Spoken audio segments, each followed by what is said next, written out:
عليكم ورحمة الله وبركاته.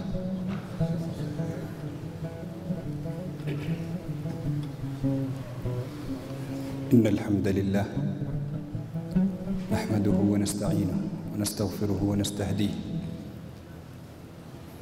ونعوذ بالله تعالى من شرور أنفسنا ومن سيئات أعمالنا.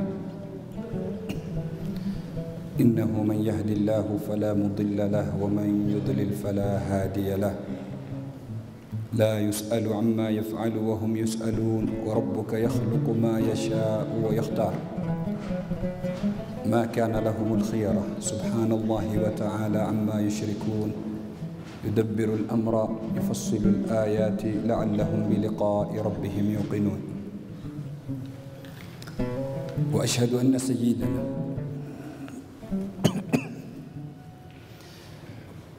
أن سيدنا وحبيبنا ونبينا وعظيمنا ومصطفانا وقدوتنا محمدا عبده ورسوله وصفيه من خلقه وحبيبه. بلغ الرسالة وأدى الأمانة ونصح الأمة فكشف الله به الغمة وتركنا على المحجة البيضاء ليلها كنهارها لا يزيغ عنها إلا هالك. فاللهم صل وسلم وزد وبارك وتكرم وتحنن عليه وعلى آله وأصحابه ومن تبعهم بإحسان إلى يوم الدين. وبعد أحبتي في الله أوصيكم وأوصي نفسي المذنبة بتقوى الله. بعدكم شكور الحق سبحانه وتعالى نكم تكي رحمنا أماني كبنزي chake na kipenzi chetu Bwana Mtume Muhammad sallallahu alayhi wa ala alihi wa sahbihi wasallam. Kwa mara nyingine tunamshukuru Mwenyezi Mungu Subhanahu wa Ta'ala kutuwezesha kujumuika katika nyumba miongoni mwa nyumba zake kwa ajili ya kutekeleza ibada ya salati al-Jum'a. Na ikiwa bado tunaendelea na silsila ya nyumba ya Bwana Mtume Muhammad sallallahu alayhi wa ala alihi wa sahbihi wasallam, nyumba tukufu zaidi, nyumba yenye fadhila zaidi, nyumba ambayo kwamba ni ya kuigwa, nyumba ya Bwana Mtume Muhammad sallallahu alayhi wa ala alihi wa sahbihi wasallam. Tumezungumzia katika Jumaa lililopita changamoto ambazo kwamba zilikuwa zinatokea katika nyumba ya Mtume sallallahu alayhi wasallam na namna gani Mtume sallallahu alayhi wasallam alikuwa akizitatua, ili mimi na wewe tupate kujiiga naye pindi yanapotokea mambo hayo katika majumba yetu. Biidhnillah, katika Jumaa yetu ya leo tutazungumzia chumba cha kulala cha Bwana Mtume Muhammad sallallahu alayhi wasallam, bedroom.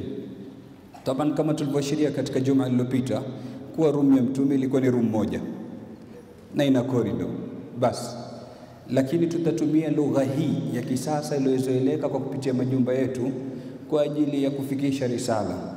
Tutazungumzia chumba cha kulala, tutazungumzia chumba cha chakula, tutazungumzia chumba cha mavazi, tutazungumzia kana kwamba ni vyumba tofauti tofauti, lakini yote yalikuwa yapo ndani ya chumba kimoja cha Bwana Mtume Muhammad sallallahu alayhi wa ala alihi wa sahbihi wasallama. Al-Haqq subhanahu wa ta'ala katika sunan zake, katika haya ama katika maumbile ama katika huu ulimwengu ameweka jambo muhimu ambalo kwamba ni jambo la usingizi. Usingizi ni moja katika neema kubwa za Mwenyezi Mungu Subhanahu wa Ta'ala, na ndio maana maulama wakatuambia bali ni mjeshi katika majeshi ya Mwenyezi Mungu, ni katika junudullah, ni katika majeshi ya Mwenyezi Mungu Subhanahu wa Ta'ala. Mwenyezi Mungu ametuwekea neema kama hii haswa katika kipindi cha usiku. Mwenyewe akatuambia waja'alna al-layla libasa waja'alna an-nahara ma'asha waja'alna al-layla libasa.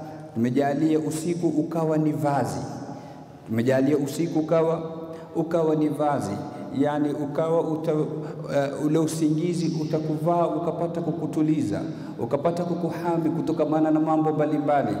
Akili huchoka kufikiria, inahitaji kupumzika kwa kupitia usingizi. Nafsi huchoka kutokamana na khawatir nyingi zinazoingia ndani humu, unahitaji kupumzika kutokamana na usingizi.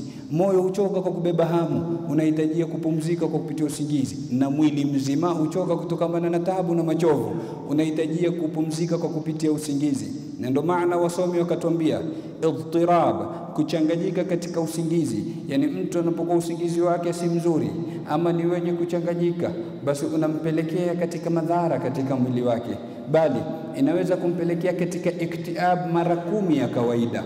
ikampelekea katika kupata hatari ya kupata depression mara 10 ya kawaida ya yule ambaye kwamba ana nidhamu katika kulala kwake, bali inaweza kumpelekea katika kupata clots za moyo kwa 50% na za akili ama ubongo kwa 15%. Haya wanaeleza wenyewe wanatiba katika takhasus zao, mkirudi mtayapata zaidi huko. Kwa hivyo moja katika neema kubwa ambazo kwamba zinatupelekea sisi kuwa na siha nzuri, kuwa na afya nzuri, ni neema ya usingizi na mapumziko. Na kama wanavyosema wenyewe wasomi, kuna muthalathu siha, kuna mambo matatu ambayo kwamba ukiyahifadhi basi utapata afya iliyokuwa nzuri. Jambo la kwanza ni chakula kilichokuwa cha sawa. Chakula kilichokuwa cha sawa, yani cha afya. Kuna vyakula vya maradhi vingi, lakini na vile vile ni haraka iliyokuwa ya sawa. Ikiwa utataharaka haraka ya makosa, inaweza kupelekea ukapata ulemavu, inaweza kupelekea ukakatika mshipa, ukavunjika sehemu. Kwa hivyo haraka ya sawa pia, usikae wewe ukawa huna haraka katika maisha yako, lakini na katika kutaharaka kwako isiwe ni haraka ya makosa.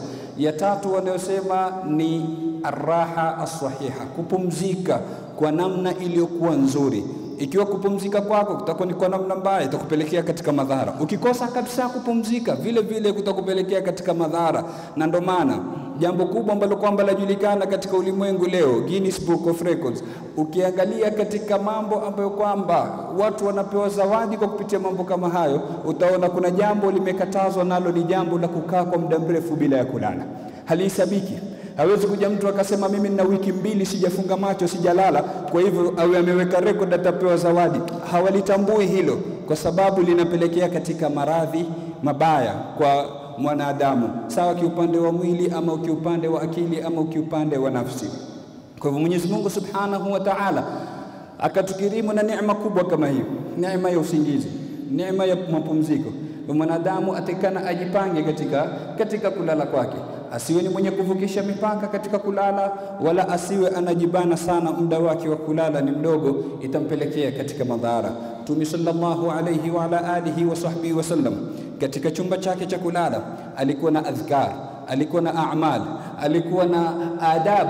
Mtume sallallahu alaihi wasallam alikuwa na adhkari akizifanya, alikuwa na mambo akiyafanya, alikuwa na adabu Mtume sallallahu alaihi wasallam akizihifadhi katika kulala kwake. Swali ambalo kwamba tutakana tujiulize mimi na wewe, tumesema leo Mtume amekuwa ni mgeni wangu na mgeni wako. Je, ataridhika na chumba changu cha kulala na chumba chako? Hili ni swali la kwanza tutakana tujiulize. Anapoingia katika ghurfatun naum, anapoingia katika bedroom yako, Rasulullah atafurahishwa na namna kilivyo? Je, katika ukuta kumebandikwa picha za waimbaji wa kike? Je, kuna picha chafu zimewekwa? Kikoje chumba chako cha kulala? Umeweka katika namna gani? Je, kipo katika namna ambayo kwamba kilikuwepo kitumba cha Bwana Mtume Muhammad sallallahu alayhi wa ala alihi wa sahbihi wasallama? Jawabu la haya maswali ndio kusudio ya khutba kama hizi, ili kama kuna ni jambo ambalo kwamba tunalifanya tudumu ndani yake, tuendelee. Na ikiwa tunafanya kinyume, basi tugeuze ada zetu, tuende vile anavyotaka Rasulullah ama alivyofundisha Bwana Mtume Muhammad sallallahu alayhi wasallam. Na kama tunavyokumbushana daima, laqad kana lakum fi rasulillah uswatun hasana, hakika mna kiigizo chema kwa Bwana Mtume Muhammad sallallahu alayhi wasallam. Ikiwa yeye ndo kudwa wangu mimi na wewe, ndo role model wetu, ndio kiigizo chetu, basi tuangalie namna gani alivyokuwa akifanya Rasulullah sallallahu alayhi wa ala alihi wa sahbihi wasallam katika sunan zake, katika adab zake, katika mambo aliyokuwa akiyafanya Rasulullah sallallahu alayhi wasallama katika kulala kwake. Mtume sallallahu alayhi wasallama kwanza alikuwa akijitahirisha. Mtume sallallahu alayhi wasallama akitawadha kabla ya kulala kwake. Tujiulize mimi na wewe, ni wangapi ambao kwamba tunatawadha kabla ya kupanda kitanda? Mtume sallallahu alayhi wasallama baada ya kutawadha alikuwa Mtume sallallahu alayhi wasallama akikukuta kitanda chake, akikukuta godoro lake. Leo mtu naweza kuja unasema umechoka sana ukajitupa kwenye kitanda, hujui kuna nini katika kitanda kile, pengine kitakupelekea katika kukudhuru. Mtume sallallahu alaihi wasallam katika sunna zake kwanza alikuwa akikukuta kitanda chake sallallahu alaihi wa ala alihi wa sahbihi wasallam. Kisha Mtume sallallahu alaihi wasallam akikunja viganja vyake vya mkono akisoma baadhi ya suwar na baadhi ya ayat. Mtume sallallahu alaihi wasallam akisoma ayatul kursi, Mtume sallallahu alayhi wasallam akisoma suratul Ikhlas, qul huwallahu ahad. Mtume sallallahu alayhi wasallam akisoma muawwidhatayn, qul a'udhu birabbil falaq na qul a'udhu birabbin nas, anazisoma.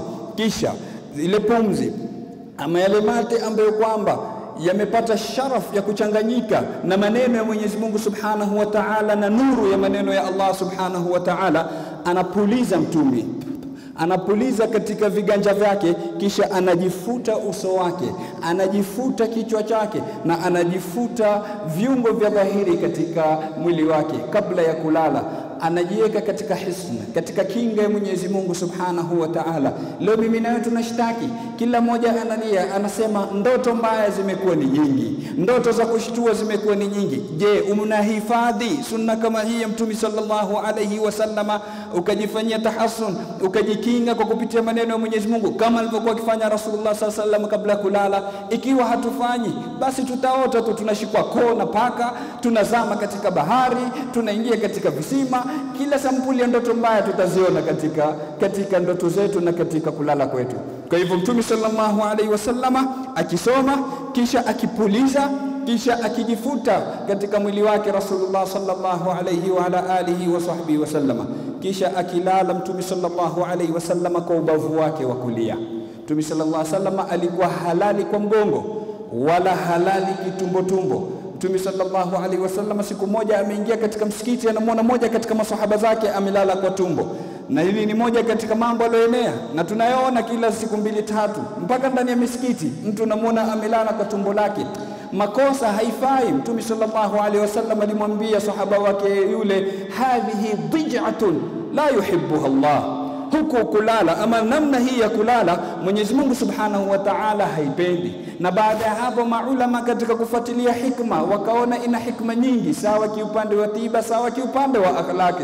Ukija kiupande wa tiba, madaktari na wanatiba wanasema viungo ama tumbo linapata kubanika, kwa hivyo kuna viungo ambavyo kwamba vinadhurika humu ndani ya tumbo.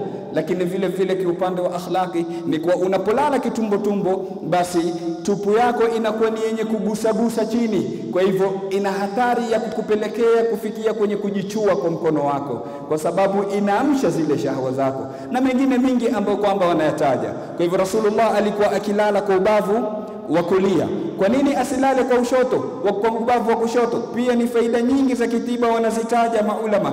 Wanasema akilala kwa ubavu wa kushoto kwa sababu ni upande kuna moyo, kutakuwa na dhaght, kutakuwa na pressure kwa ule moyo, kwa hivyo hautomakinika kufanya kazi yake kwa uzuri. Ili upige mapigo mazuri na uweze kufikisha damu kwa uzuri, ni ulale kwa upande wa kulia, mbali na faida nyingi za kitiba ambazo kwamba zapatikana.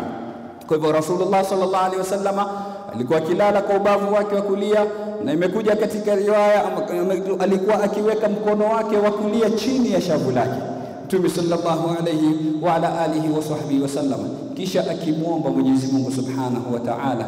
Ana dua anaomba kabla kulala, na ukirudi katika vitabu vya ahadithi utaona kuna sampuli nyingi za dua ambazo kwamba zimetajwa, lakini ile ambayo kwamba ipo katika sahihi ya Imam al-Bukhari na kwingineko, Mtume sallallahu alayhi wasallam akisema, bismika rabbi amutu wa ahya, bismika rabbi wada'tu nafsi au wada'tu jambi,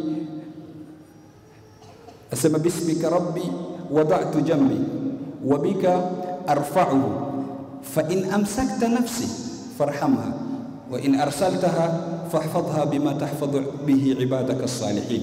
Hii ni moja katika ad'iya ambazo kwamba alikuwa akiziomba Rasulullah sallallahu alayhi wa ala alihi wa sahbihi wasallama, na vile vile katika zithubutu katika dua za Mtume sallallahu alayhi wasallama, Allahumma qini adhabak yawma tab'athu ibadak, ya Rabbi niepushe adhabu yako siku ambayo kwamba utatumiliza waja wako.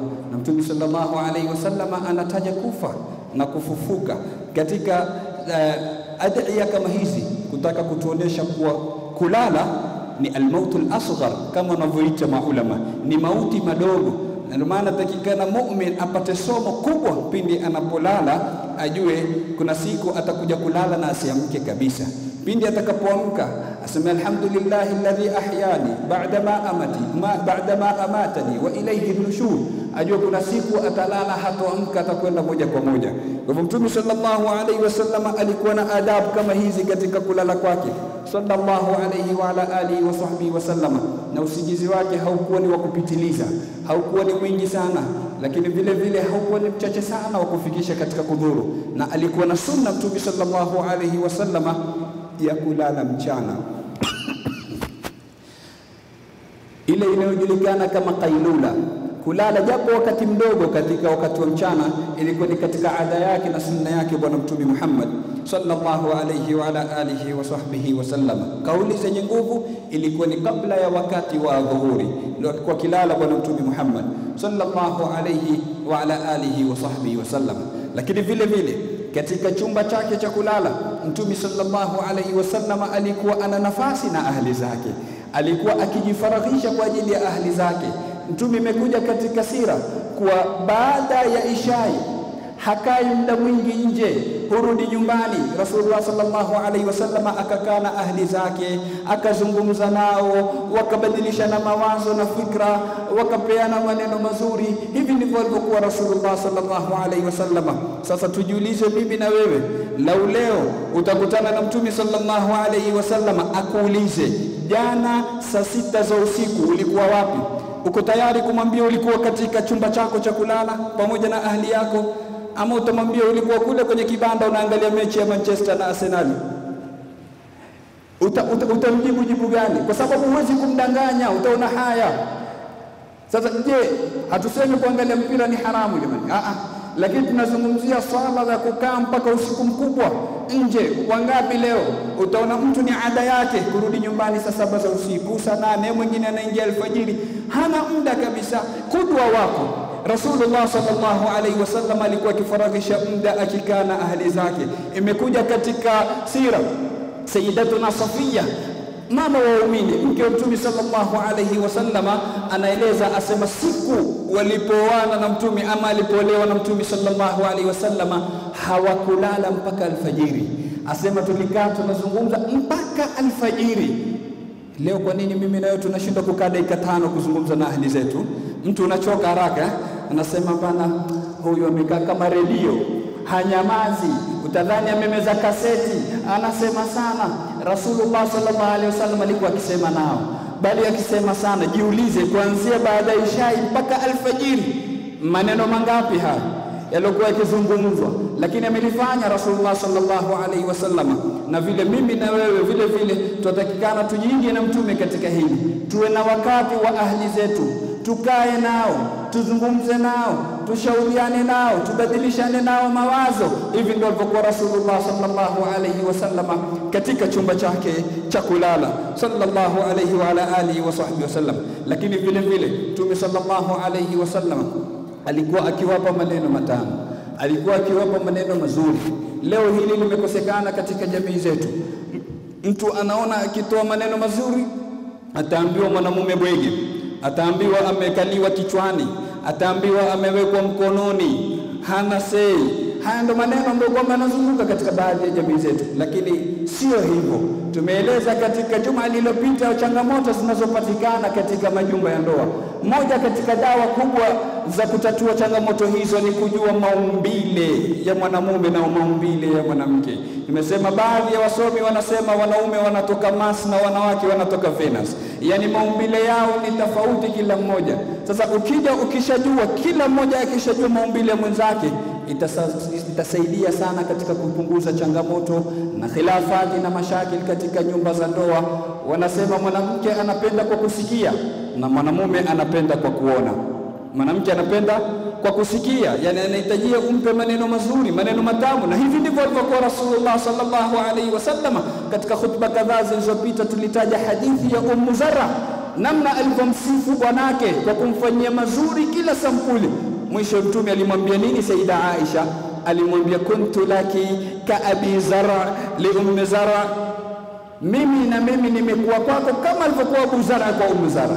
Kama vile alivyofanyiwa Ummu Zara na mume wake Abu Zara, na mimi pia nimekufanyia hivyo hivyo. Bali na kuna la ziada, illa annani la utalliquki. Ikiwa Abu Zara alifikia kiwango akampa talaka Ummu Zara, mimi sitakupa talaka Aisha. amwambia Ummul Mu'minin, mimi sitakupa talaka, yani zaidi ya Abu Dharr. Hivi ndivyo alipokuwa Rasulullah sallallahu alayhi wa ala alihi wa sahbihi wasallam. Alikuwa Mtume sallallahu alayhi wasallam akiwabusu wakeze. Jiulize mimi na wewe tujiulize, mwisho umebusu mke wako lini? Alikuwa Mtume sallallahu alaihi wasallam alikuwa akiwakumbatia, bali imekuja katika baadhi ya athar kwa Mtume sallallahu alaihi wasallam alikuwa akilala usiku, akilala kifua wazi, ili kupatikane iltisaq, ili kupatikane kugusana ngozi na ngozi, ili inaleta mawadda katika nyumba ya ndoa.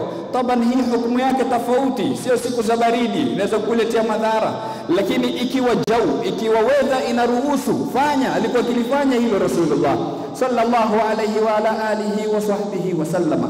Na ile ilaka ambayo kwamba Mwenyezi Mungu Subhanahu wa Ta'ala ameiweka katika huu ulimwengu iwe ni sababu ya kupatikana an-naslul adami, kupatikana kizazi cha kibinadamu, Rasulullah sallallahu alayhi wasallama alikuwa akiwatekelezea ahli zake katika ghurfatun nawm. Mtume sallallahu alayhi wasallama alikuwa akiwadhihirishia mahaba yake kwao, akiwapenda kwa namna ya kimaajabu.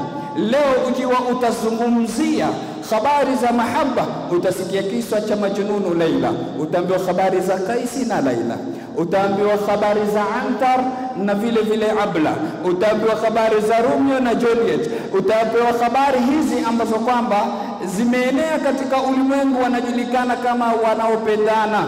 Lakini wallahi thumma wallahi, hakuna aliyefikia daraja ya juu katika mahaba kama Rasulullah sallallahu alayhi wa ala alihi wa sahbihi wasallam.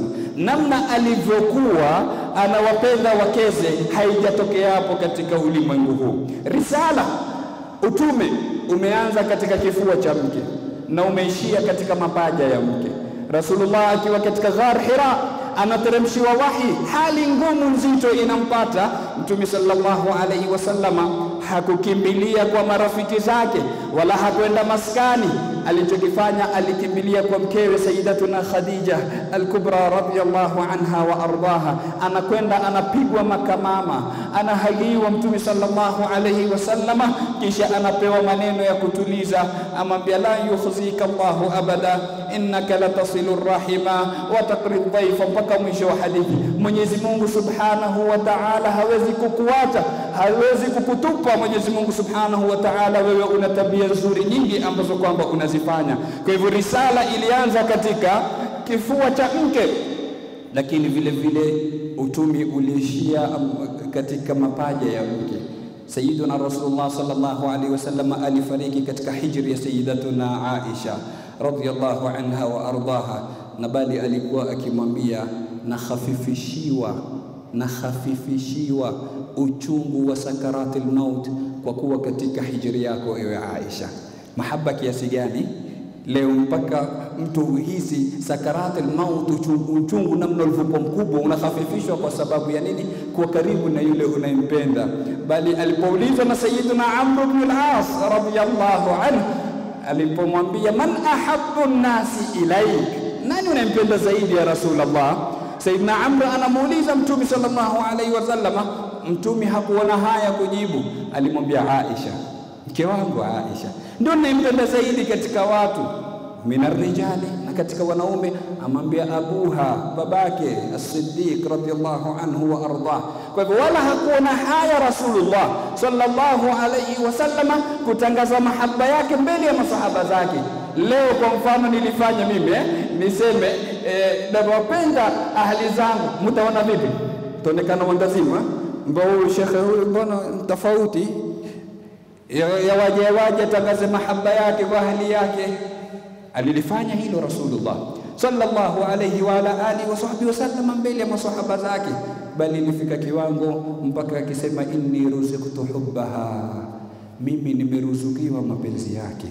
Baadhi ya maulama wanasema kwa Sayyida Khadija, wengine wanasema kwa Sayyida Aisha. Asema ni yani mahaba, Mtume mahaba yake kwa ahli yake ni riziki kutoka kwa Mwenyezi Mungu Subhanahu wa Ta'ala. Nani katika sisi analitambua hilo? Kwa kumpenda ahli yake ni riziki kutoka kwa Mwenyezi Mungu Subhanahu wa Ta'ala. Aliposhikwa Abu al-As katika mateka walioshikwa na Mtume sallallahu alayhi wasallam, mume wake Sayyidatuna Zainab binti ya Mtume sallallahu alayhi wasallam, mume wa binti ya Mtume, kutakikana mali ya kuwakomboa wale mateka. Katika mali aliyokuja kukomboa mateka kulikuja mkufu umetumwa na Sayyida Zainab, anataka kumkomboa mume wake. Yale mali alipokuja mbele ya Mtume sallallahu alaihi wasallama, Mtume alipouona tu ule mkufu akasema, hadhihi qiladatu Khadija, huu ni mkufu wa Khadija. Anaukumbuka Sayyidatuna Khadija shakufa kwa miaka mingi hapo. Hili latokea Madina baada ya miaka, na Sayyidatuna Khadija ashafariki kwa miaka mingi, lakini Rasulullah anakumbuka mkufu wake baada ya kufa kwa miaka. Sitakwambia mkufu wa miaka, mkufu wa leo wa sasa anaovaa ahli yangu na ahli yako, tuujua ulivyo, tuujua shakili yake. Ukizungumza hii kwa mkosa kazi sisi, kwa nini kuniambia Mtume alikosa kazi? Ikiwa wewe unajiona una kazi nyingi na majukumu mengi, wamshinda Rasulullah sallallahu alaihi wasallama. Mtume majukumu yote na hamu yote ya umma alikuwa amebeba yeye Rasulullah sallallahu alaihi wasallama, lakini alikuwa na muda wa kutambua mkufu wa Sayyidatuna Khadija. Si mkufu tu, bali alikuwa akijua mpaka namna ya kubisha. Akija mtu akibisha akisema Allahumma hala, huyu si mwingine ni hala tu, kwa sababu namna alivyobisha ni kama anavyobisha mamake Sayyidatuna Khadija. Yani anakumbuka mpaka namna anavyobisha Sayyidatuna Khadija. Na siku alipokwenda Fath Makkah, alipokwenda kuikonga Makkah, Mtume sallallahu alaihi wasallama hakushukia katika majumba. Aliwaambia masahaba zake, idribuli khayma inda qabri Khadija, kule Hajun pale alipozikwa Khadija, karibu na pale nendeni mkaniwekee tent, mimi nitashukia pale. Yani hata baada ya kufariki akumbuka widad, akumbuka urafaa kwa ahli yake. Hivi ndivyo alivyokuwa Rasulullah sallallahu alayhi wa ala alihi wa sahbihi wasallama. Kwa hivyo akidhihirisha mahaba yake kwa ahli zake, alikuwa na muda na wao. Na sisi vile vile tunatakikana tuwe na muda na ahli zetu, na vile vile na wao wewe na muda na sisi. Hii ni risala ya pande zote. Katika mambo ya kusikitisha katika ulimwengu wetu ni kwa utapata watu wako katika ghurfatun naum, wako katika bedroom, bali pengine wako juu ya kitanda, na kila mmoja yuko katika ulimwengu wake. Kila mmoja ameshika simu, huyu anachati na yule anachati na yule. Kila mmoja hana muda na mwenzake. Ama mmoja ameshika simu, mmoja amewachwa yuko peke yake. Unashughulika na wambali, unamwacha aliyokuwa karibu, huna muda naye. Na hii inapelekea sana katika kuvunja majumba, na kesi nyingi ambazo kwamba tuzipokea ni sampuli hii. Mtu anakuambia ahli yangu hana muda na mimi, mwingine anakuambia mume wangu hana muda na mimi, mpaka juu ya kitanda yeye yuko katika nini? Yuko katika kuchati na marafiki zake, yuko katika kutumia mitandao ya kijamii. La, kipindi kile watakikana ukihusishe kwa ajili ya ahli yako, umpe tarkiz, concentration umpatie yeye, mujadiliane mambo yenu ya ndoa, mupate kuwa karibu zaidi.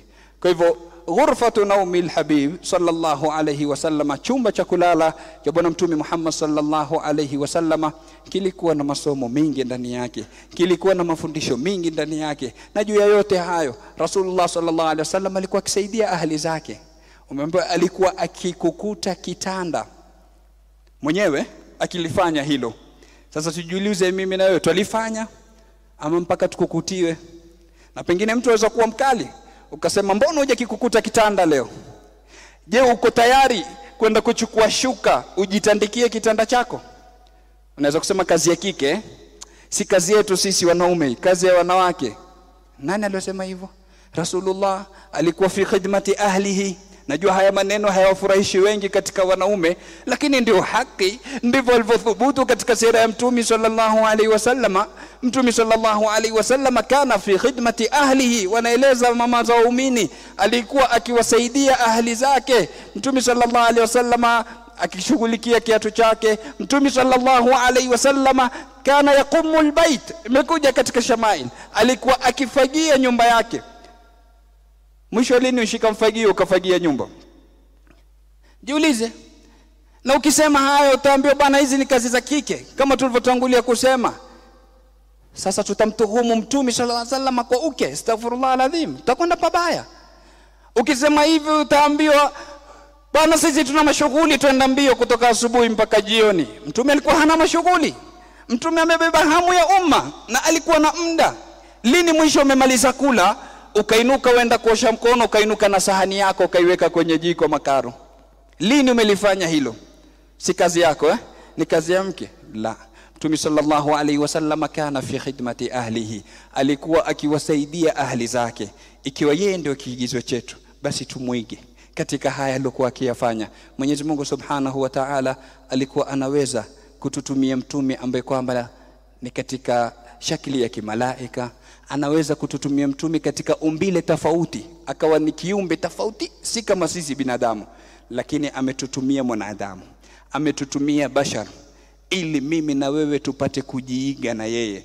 Kwa sababu angekuwa ni kiumbe tofauti, mtu angesema itakuwaje, lakini maumbile yake tofauti na yetu, lakini ni bashar, ni mwanadamu, ili na mimi na wewe tupate kujiiga na yeye. Laqad kana lakum fi rasulillah uswatan hasana. Tumomba Mwenyezi Mungu Subhanahu wa Ta'ala anawirishe majumba yetu, atuwezeshe kuishi katika hali ambayo kwamba alikuwa kiishi ndani yake Bwana Mtume Muhammad sallallahu alayhi wa ala alihi wa sahbihi wasallama. Atujalie ni wenye kutia nia nzito nzito katika viumba vyetu vya kulala, lakini vile vile tuwe ni wenye kuzihifadhi ama kuhuisha viumba vile kwa ibada. Ujitahidi kusikosekane adhani katika chumba kama kile, kusikosekane majlis ya kumtaja Mwenyezi Mungu Subhanahu wa Ta'ala, kusikosekane kuswaliwa katika chumba kile. Haya yote alikuwa akiyafanya Rasulullah sallallahu alaihi wasallam katika chumba chake.